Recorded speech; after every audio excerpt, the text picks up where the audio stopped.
Hello and welcome to Enchantment of Eternity's review for Saving Private Nog. The Siege of AR-558, which is episode 8 of season 7 of Star Trek Deep Space Nine. This video is part of a series of videos where I review episodes of Star Trek as determined by my user poll. The episode to win my latest user poll is The Siege of AR-558. So, The Siege of AR-558 is the episode where Sisko and a few members of the Defiant crew beam down to a planet in the middle of a battle with the Jem'Hadar and their soldiers who are suffering from PTSD and are greatly outnumbered by the Jem'Hadar. So, Sisko elects to stay and help them defend this communications device, which has strategic importance, and so they battle the Jem'Hadar and eventually are victorious, but in the process Nog is injured and loses his leg. So I like this episode. I guess I'll start with that. I think it's a decent episode. I'm not as crazy about it as I used to be, and I'm not as crazy about it as some other people seem to be. I've done a lot of research and read opinions on it, and apparently there's a lot of people who would put this in their top 10 best Deep Space Nine, but not me. This is more in the 50s or 60s or something, maybe even 70s. But it's a decent episode. I do enjoy it. What I like most about it is that it actually deals with war, with the Dominion War, because too often, especially in season 7, they would just ignore the fact that they were in the middle of a war, that there was a war going on, and they would like play baseball or go to play gangsters at a casino in the Holosuite, or I don't know what else they would do. They would just fuck around and not actually maybe go to the mirror universe.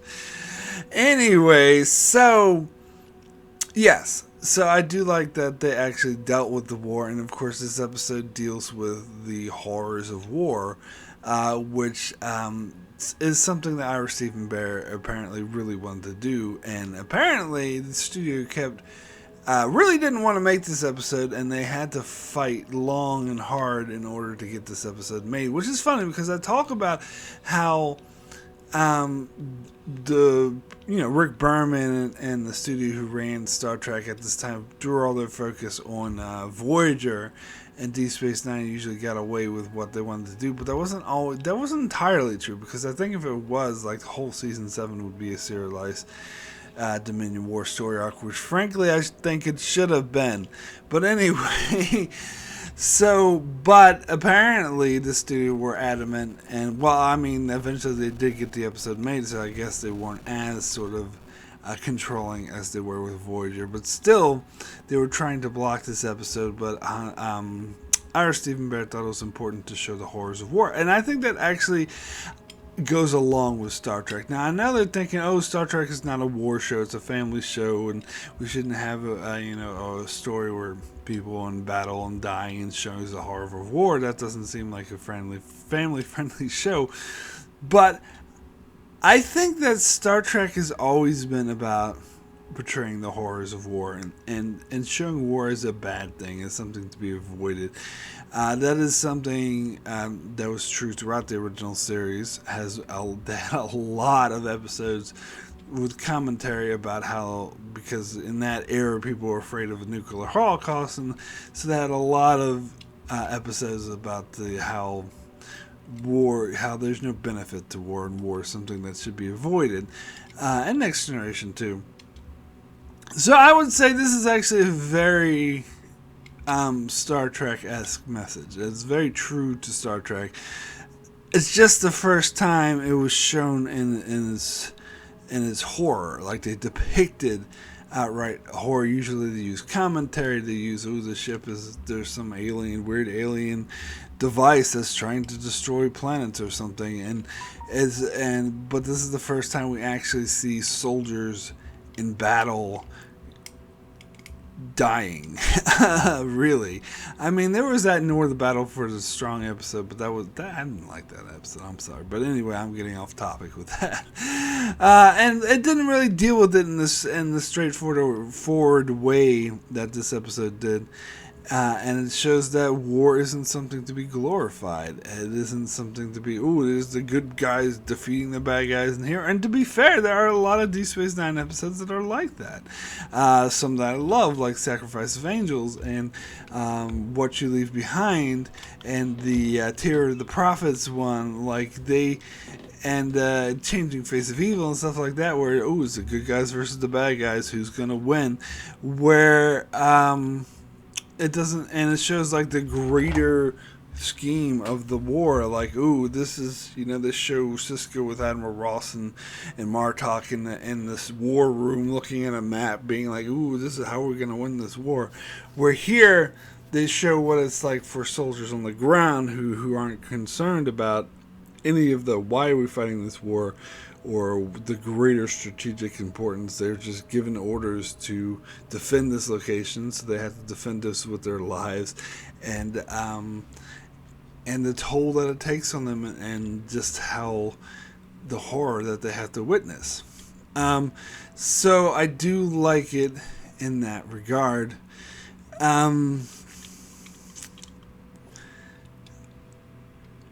Alright, I'm sorry. I want to stop beating around the bush. I've been purposely avoiding this topic that I teased in my teaser, but I can't avoid it any longer. This episode is basically Saving Private Ryan done on Deep Space Nine. Now, I've said this before on my channel several times, and I got a lot of pushback that I adamantly disagree with, trying to say that is not. And to be fair, like, no one else, I looked up online and no one else seems to be making this comparison, which is crazy to me, because I think the similarities are blaring. Now, when I did my video for my polls and I talked about this episode, I started, freaking out and being like, it's the same damn story. What, to be fair, is not exactly the same. There are definitely differences between this episode and Saving Private Ryan. And to be clear, when I say it's like Saving Private Ryan, I don't mean the entire movie. I mean the end of it, the last bit, where once Tom Hanks and his troop meet up with Matt Damon and they try to defend the bridge. Like, that half of the film is pretty much this episode. And I went back and I watched that before watching this episode just to see how similar they were, and do I still think they're really similar. And the answer is yes. Now, I didn't notice a lot of differences as well as the similarities. Like I said, there's the storyline with Nog getting his leg shot off, and Saving Private Ryan didn't get into much detail of how the PTSD that the troops who were stuck in that hopeless situation were suffering, as the siege of AR-558 does get into that. And of course, one of the biggest differences is the captain character in Saving Private Ryan dies, and of course Cisco's not gonna die. We need him for the show. And there's more differences, like the Quark character who's complaining about the war and saying how humans are bloodthirsty or whatever. We didn't have an equivalent to that in Saving Private Ryan, and stuff like that. So I'm not saying so. I'm gonna correct myself from the poll video and say it's not the exact same thing. Of course it isn't. But the similarities are blaring and way too numerous to ignore. Now, before I get into the similarities, I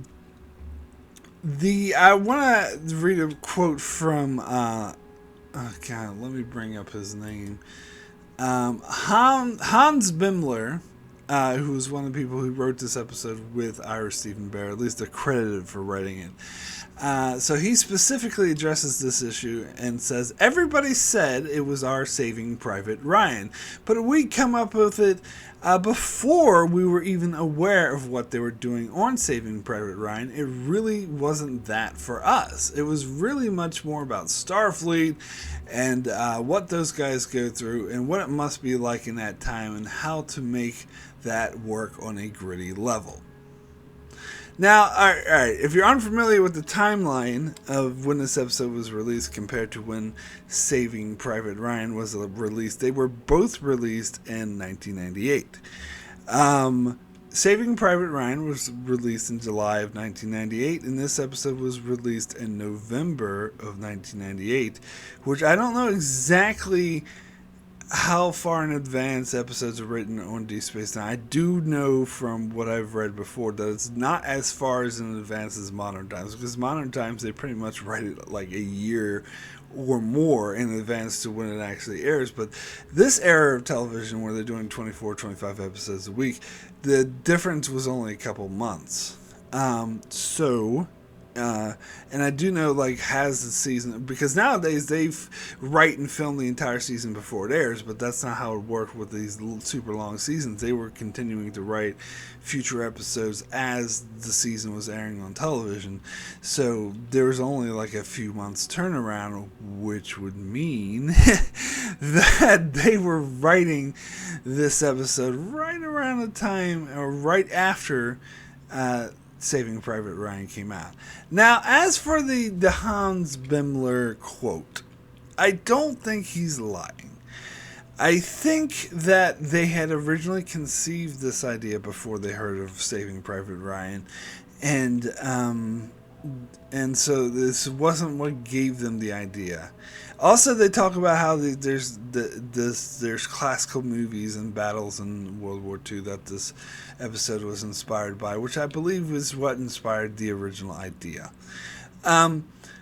But I believe once it came down to sit down and write it and work out the details, it is beyond clear that they took inspiration from Saving Private Ryan.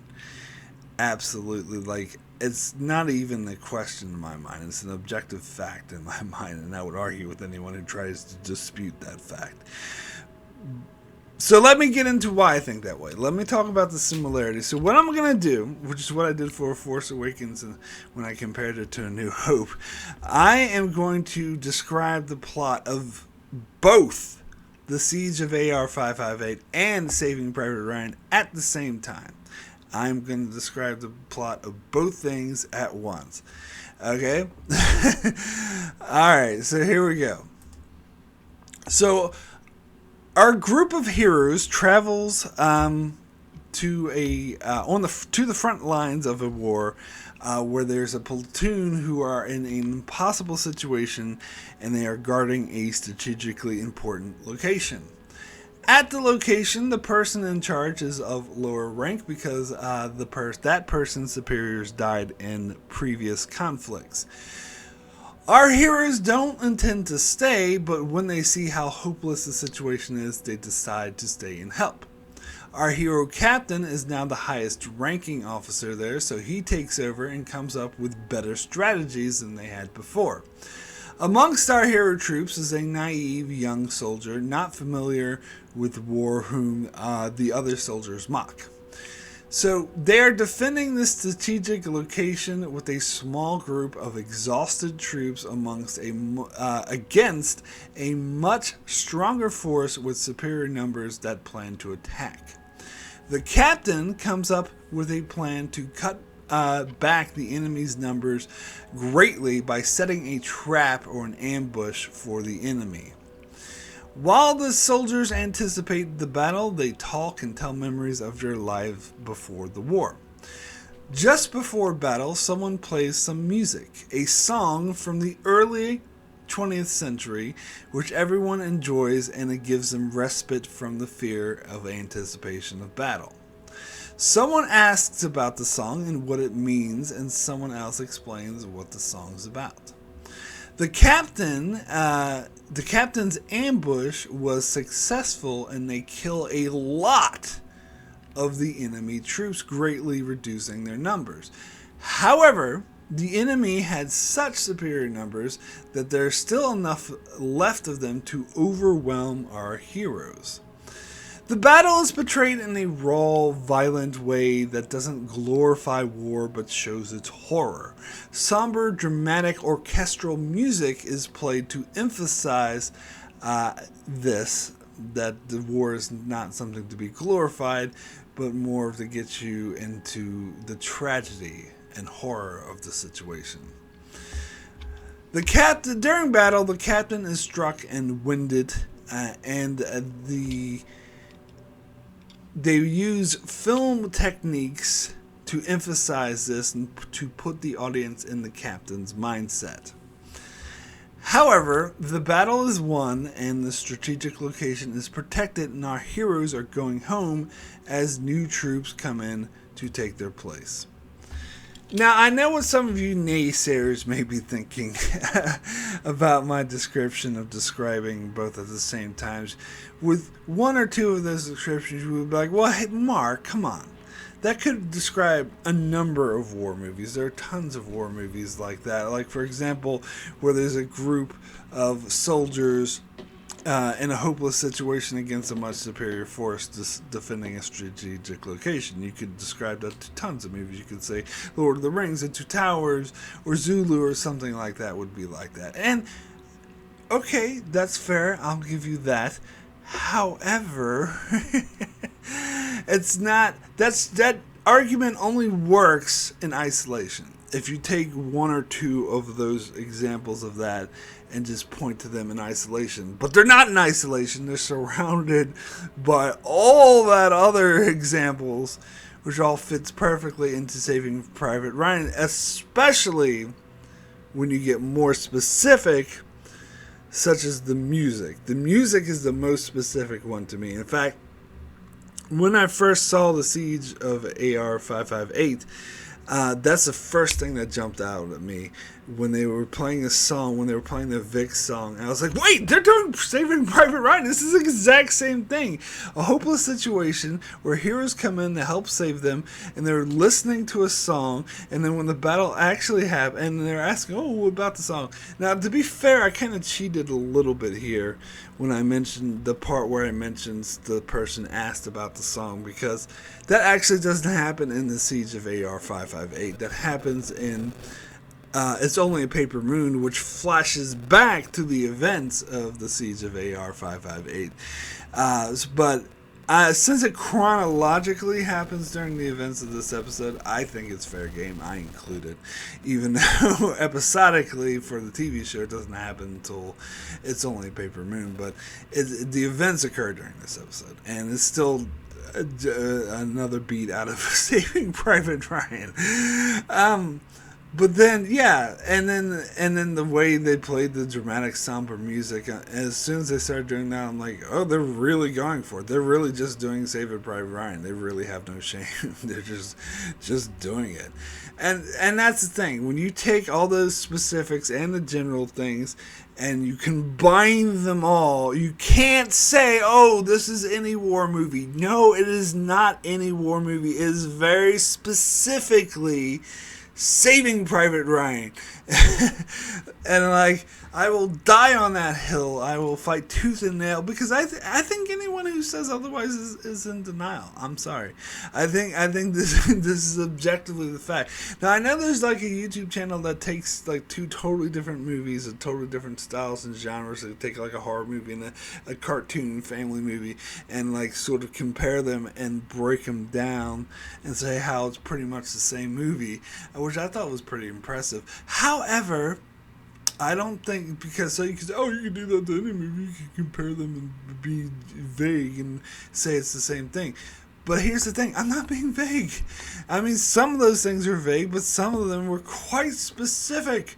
Like the captain getting injured, like in Saving Private Ryan, they do the sound effect to show that the captain was wounded. And in DS9, they were doing the visuals of blacking out, showing that Cisco was blacking out. And because again, you could say, "Oh, a lot of movies do that," but again, combine it with everything. Combine it with the music. Combine all this stuff together, and you have Saving Private Ryan. I don't know. I really don't understand how no one else has made this connection already. And some people's like, oh yeah, it's kind of like other war movies like Saving Private Ryan. Or no, like it's very specifically Saving Private Ryan. Now, and I don't care. And here's the thing. You might say, and recall at the start of this video where I said I like this episode. Because I'm not saying because they're doing Saving Private Ryan on Deep Space Nine does not mean I think this episode is bad or lacks any creativity or just a rip off, whatever. As I already know, there are differences, so they are putting their own original spin to it. But it's evident to me that they were inspired. Clearly, they were inspired by Saving Private Ryan and decided to do a lot of the same story beats that they did. And here's something I want to make very clear. There's nothing wrong with that. There is nothing wrong with it. I have no problem with them doing a Deep Space Nine version of Saving Private Ryan and putting their own spin to it and making some differences and making it unique and making their own. There's nothing wrong with it. They did that. They've done that for other episodes, like my favorite episode of all time, Duet. Apparently, they took from a play that came out in the 70s, where they pretty much just transcribed it and put it, that was about the Holocaust. They just transcribed it and made it about the Bajorans and Cardassians. And I still love that episode, and that's still my favorite episode of all time. And there's other episodes like the Profit and Loss from Season 2 that is said to be Casablanca just told from, just told from a Ferengi, Quark, and a Cardassian woman, which I thought that episode was horrible. But, it had nothing to do with the fact they based it off of Casablanca. So it doesn't bother me. What bothers me is that no one will admit it. They won't come right out and say, oh yeah, so one of them went over this summer, we had this idea for a war movie, and then we went and saw Saving Private Ryan. We thought, hey, that inspired us to write this story and sort of put our own spin to Saving Private Ryan. Like, if they said that, I would be fine with it. It's the fact that they outright deny it, and no one else is copping up and admitting to the fact that they are just redoing Saving Private Ryan for Deep Space Nine. Just admit it! That's what pisses me off. And it also pisses me off when people try, oh, it's not Saving Private Ryan. Well, clearly it is! Like, how can you listen to that description I just gave that described both things at the same time and say that this isn't just the Deep Space Nine version of Saving Private Ryan? I would argue that this is more like Saving Private Ryan than Profit and Loss is like Casablanca. I will make that argument. And this is more like Saving Private Ryan than Duet is like the other thing, the play, whatever. And it's definitely more like Saving Private Ryan than that Voyager episode, Dragon's Teeth, was not Dragon's Teeth, no, the Blink of an Eye. People were saying, oh, it's just plagiarizing this book, this Dragon's Egg. That's why I got confused. Whereas I actually I didn't read the book, to be fair, but I read a detailed description of it, and the Voyager episode was similar, but much different. In fact, again, I would argue it's more different than this episode is to Saving Private Ryan. And again, I'm just talking about the last bit, not the entire film of Saving Private Ryan. So, where's D-Day? Where do they normally compare? I'm not talking about it. I'm talking about the ending part of Saving Private Ryan. And when I mentioned the differences, I forgot to, of course, mention the biggest difference is that there's no Private Ryan in the Seeds of AR-8 who's being brought home because his brothers died. Obviously, they're putting their own spin to it. They don't want to be that fucking obvious with it, but all the other beats, they clearly lifted from Saving Private Ryan. Clearly, objectively, it's a fact. There's no way, you can never convince me in a million, billion, trillion years That is just a coincidence. That's not possible. I would never buy that. And frankly, if you buy it, I have some oceanfront property in Arizona to sell you. Anyway, sorry. Anyway, so let's talk about the episode some more. Now that I got that out of the way. So it has Tuco from Breaking Bad. And I don't know, like, there's a scene where he starts freaking out about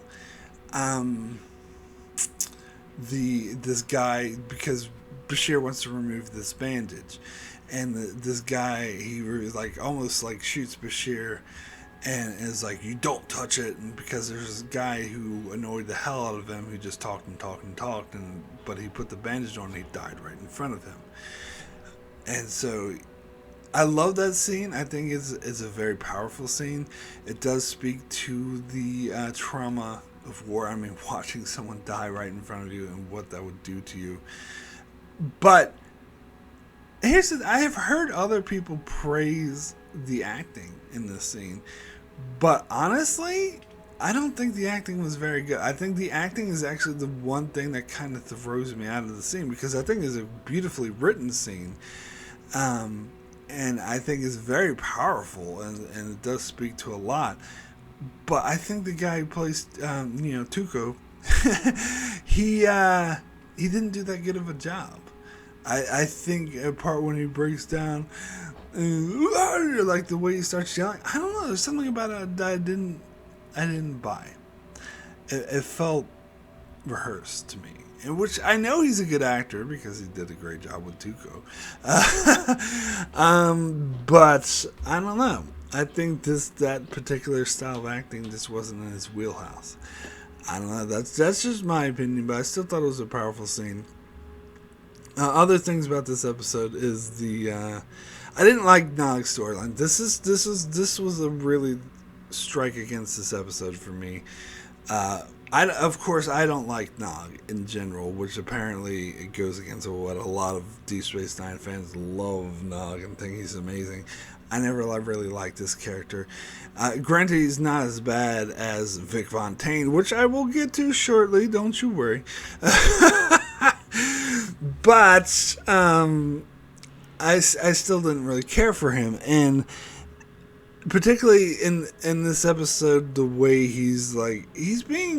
they make him too idiotic and naive, in my opinion. The way he's like, oh, look at their badasses, they're heroes, I want to be up. And the way he tries to talk to him and being stupid. Like, that whole storyline really pissed me off. The part where he's out and on patrol and injured and gets his leg shot, like, that was fine. Like, I like that. And the scenes with him after he's injured talking to Cisco, he's like, I'm going to be fine. Those are good scenes. I just want to clarify, I did like those scenes, everything having to deal with his injury. It's just his whole hero worship of the soldiers, which I thought it was dumb.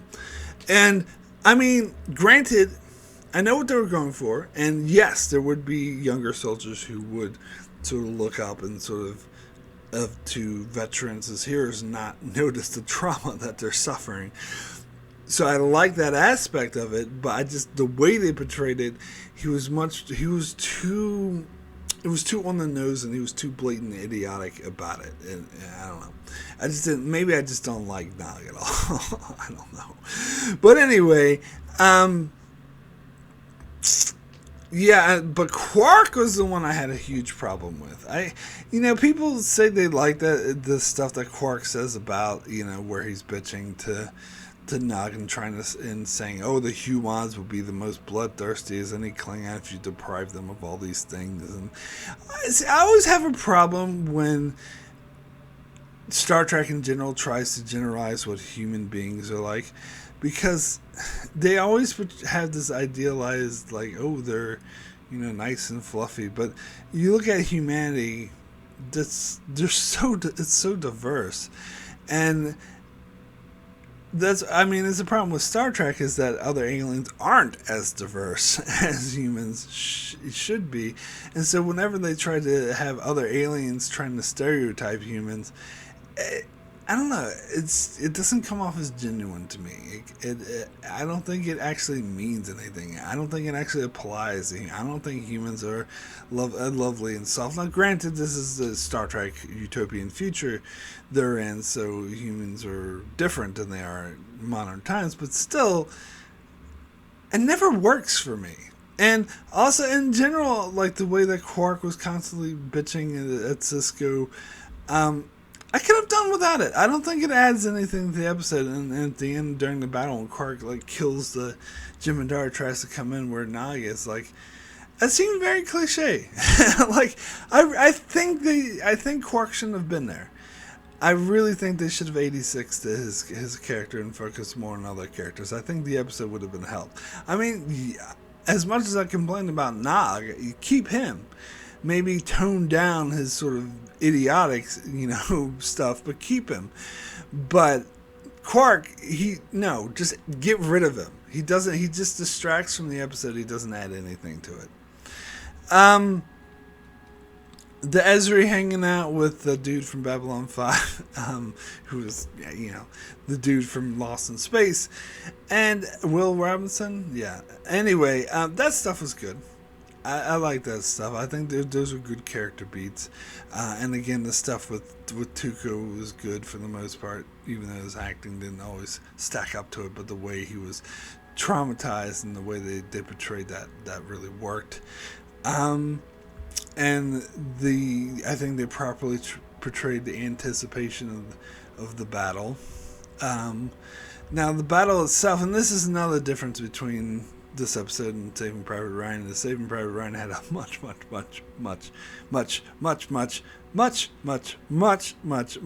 bigger budget, and so was able to show a much more intricate, more complex, and interesting battle, where here they were just, at one location fighting each other, so it wasn't nearly as interesting, which is why it didn't last as long. But again, I can't fault them for not having a major motion picture budget for one episode of television. I can't fault them for that. So they did the best they could. So that's fine.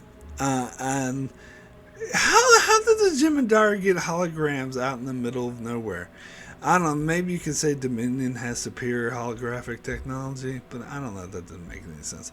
Another original element that's not like Saving Private Ryan, although what they do with it is, I did mention it, but was the Houdini mines.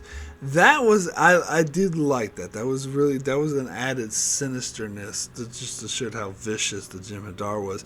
And I love the line that once they find out how to tame the mines, but they're going to use it against the Jem'Hadar. I love when Ezra points it out. It's like, hey, we're just pointing out how vicious the Dominion was and how ruthless they are for using these things, and now we're going to use them. I like that. I think, and Cisco's like, yeah, sure, okay, but we're still going to use them. Because he's like, look, this is what we need to do in order to survive. In order to have any chance in hell of surviving, we got to do this. So it's like in the Pale Moonlight light. Basically, it's that same sort of side of him, though, but to a much smaller degree. But still showing that in order to survive, he's willing to bend on his morals. So I did find that fascinating. And he was, of course, right. So that was a great moment. All right, so now let me talk about the opening teaser scene, which I fucking despise. Alright, I hate Vic Fontaine. So in the scene, we have to listen to Rom sing The Lady's a Tramp off key for what seems to me 20 minutes, even though it only lasted probably like 90 seconds. But it was so much agony that it felt like forever. And then Vic, because Ron was auditioning to open for Vic in his new show, and Vic was like, I'm sorry, he rejected him because he doesn't want another singer to open for him. He wants a comic, which I've been to a lot of concerts, and every concert I went to, they had another singer open for them or another band, not a comic. But again, I don't go to fucking lounges in Las Vegas like our Stephen Bear apparently does a lot, so he would know. Anyway, so he rejects Rom, and Rom's like, "Oh, I can be funny," and because people laugh at me all the time. And then Vic says, "Oh, but I'm sorry, this is for holograms," and he gets upset and he leaves and saying it's unfair. So, yeah, because he's not a hologram, it's the holosuites, and so only holograms. So why is... I hate everything about that scene. I hate absolutely everything about it. It's not funny. It is annoying as hell. When they try to be funny, and they tell such stupid jokes, like Rom saying, "Oh, people laugh at me all the time." And I was like, I just want to strangle him. There's nothing funny about that. I fucking hate Vic Fontaine. Why is Rom even auditioning? Why did he even entertain Rom? When Rom came in audition, why didn't Vic say, "I'm sorry, this is just for holograms. This is a holosuite"? Why did he even entertain that? Like, what's just so they can have this pointless, stupid thing? God damn it, I hate it so much. And let me also point out the fact, and this is the one probably part of the fact that it's like Saving Private Ryan where I think is a ripoff and I hate it, and this is where it got too obvious, again, the music. And I hate the fact that they used Vic Fontaine instead of the beautiful, French music that they played in Saving Private Ryan. Was beyond obvious they were doing the exact same thing. And God, fuck, I just hate Vic Fontaine. Just why injecting him to this episode definitely made it much worse. No question. Anyway, my rating for Saving Private Nog out of 10 is an H, extremely good. Powerful story, even if they did borrow it from it. They definitely did. There's no question that they did. But even if they did borrow it from a better movie, it was still, they put enough of their original spin on it and made it powerful and told a different message than that movie did.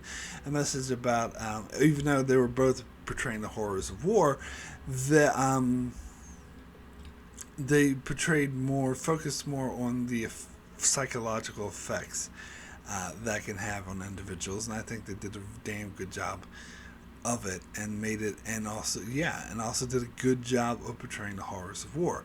Now I'm mainly subtracting points, not for the Saving Private Ryan thing, but for the Quark being there, for Nog being annoying, and that stupid teaser with Vic Fontaine using his goddamn music and so that's why this episode gets an 8 and not something higher.